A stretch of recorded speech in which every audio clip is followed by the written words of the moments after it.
Hello, actually, let's read out the questions. Question says a simple pendulum clock keeping correct time at the Earth's surface is taken to high altitude.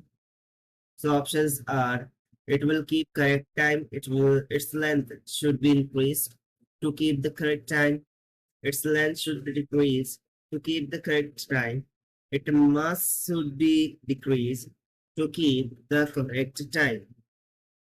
So यहाँ पे हमसे question में बोला जा रहा है कि जो सिंपल पेंडुलम क्लॉक वो करेक्ट टाइम दिखाती है अर्थ पर सरफेस पर यदि हम उसको हाई अल्टीट्यूड पर ले जाए।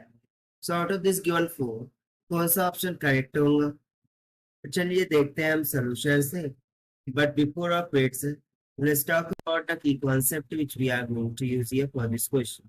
सबसे पहले तो सिंपल पेंडुलम का यदि हम टाइम पीरियड की बात करें तो उसका फॉर्मूला हो जाएगा T equals to 2 pi under root में एल अपॉन जी, जहां पर एल लेंथ होता है, g acceleration due to gravity होता है। उसी तरीके से सेकंड पॉइंट की यदि हम बात करें सो एट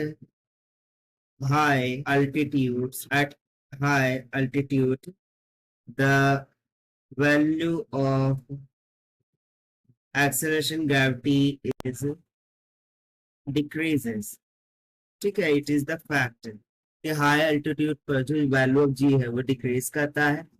सो बस इन दो कंसेप्ट का हम यूज करके आंसर निकाल सकते हैं। तो देखिए, सो यहाँ पर हम सिंपली बोलेंगे चूंकि at high altitude value of g is decreases, ये क्या करती है? डिक्रीज करती है। But from the formula of time period of oscillation, तो देखिए चूंकि ये जी डिक्रीज कर रहा है and from the formula of time period of pendulum जो कि है 2 पाई अंडर रूट में एल अपॉन जी, जी डिक्रीज करेगा तो टाइम क्या करेगा? इंक्रीज करेगा, क्योंकि एक दूसरे का inversely proportional. So it will increase, यानी कि टाइम पीरियड क्या करेगा? इंक्रीज करेगा at high altitude. But now the clock will not give the correct time.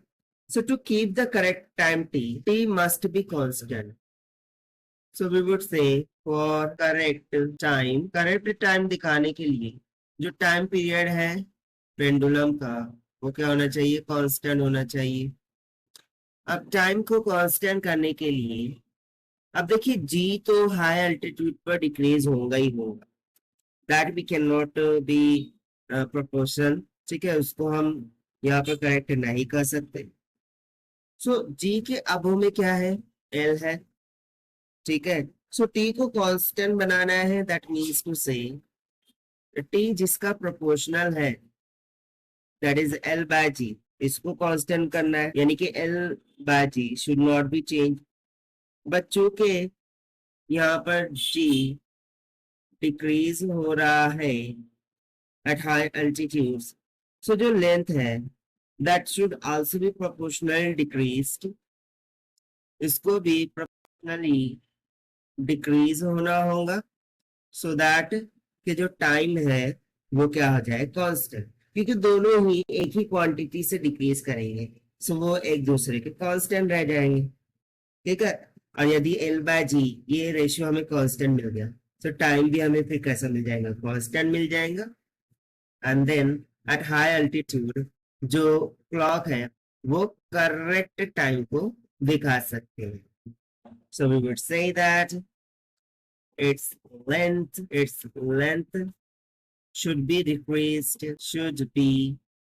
decreased, उसकी लेंथ को डिक्रीज होना होगा to get the correct time, and therefore this is going to be the required answer to this question. So as per the given option, its length should be decreased to keep the correct point. That means option C is going to be correct. So this is the required solution. I hope you understand. Well, best of luck. Thank you.